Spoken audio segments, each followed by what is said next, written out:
This here's from Variety. Johnny Depp thought F you when he got dropped from Fantastic Beasts. There's far too many of me to kill, and you can't hurt me more than I've already been hurt. It's from July 8th, 2025, so still kind of new. Let's see what we got. Johnny Depp told The Telegraph in a recently published profile that he remembered thinking F you when Warner Bros. Asked him to exit his role of Gellert Grindelwald during the making of Fantastic Beasts. The decision was made a day after Depp lost his 2020 libel trial against The Sun. The actor sued the UK publication for referring to him as a wife beater, but the court ruled his characterization of Depp was substantially true. We know that story. How did they come to that conclusion? I think Judge Nickel just kind of believed Amber.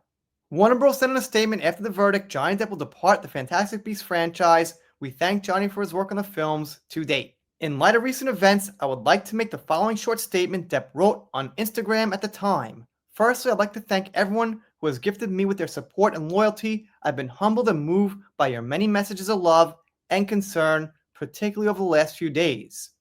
They go on to say, Depp was recast by Mads Mikkelsen. Okay, thanks for the history lesson. Let's speed it up to the future. What was his response to the decision? F you. There's far too many of me to kill. If you think you can hurt me more than I've already been hurt, you're gravely mistaken. Depp will go on to be shunned, dumped, booted, 6-feeted, cancelled in Hollywood, however you want to define it, he added to the Telegraph. A second, even more highly publicized trial centered on Depp took place in the US in 2022 after Depp sued ex-wife Amber Heard for defamation, which we know he won. But I'm trying to see what they got for us now in 2025, but thanks for the history lesson.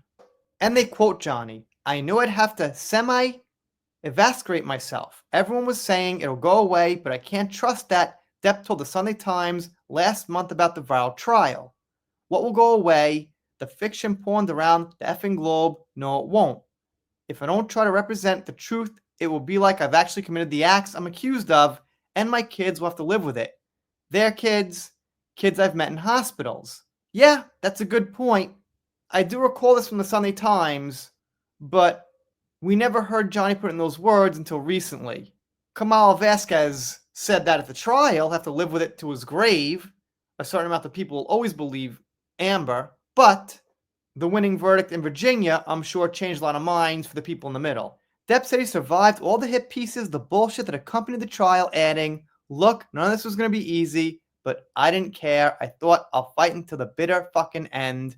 And if I end up pumping gas, that's alright. I've done that before. Alright, I remember this one, but looks like Variety wants to feature this now.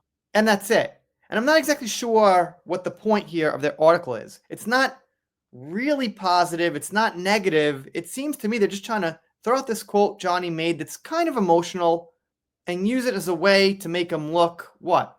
I'm not sure. Publications like Variety and People especially in the past have written some really bad stuff about Johnny, but I've been following writers these days. This guy Zach Sharf here tends to write a little more positive about Johnny and not all the smear. Then you've got other people writing the smears and the really bad ones. But anyway, thank you for the update, but not an update, Variety. And they're still going on about Johnny. I don't think they'll ever stop. Let me know what you think in the comments. Doing all things pop culture, whatever comes up. If you don't subscribe here, consider it. If you don't, I'll be sad, but I'll get over it. See you next time.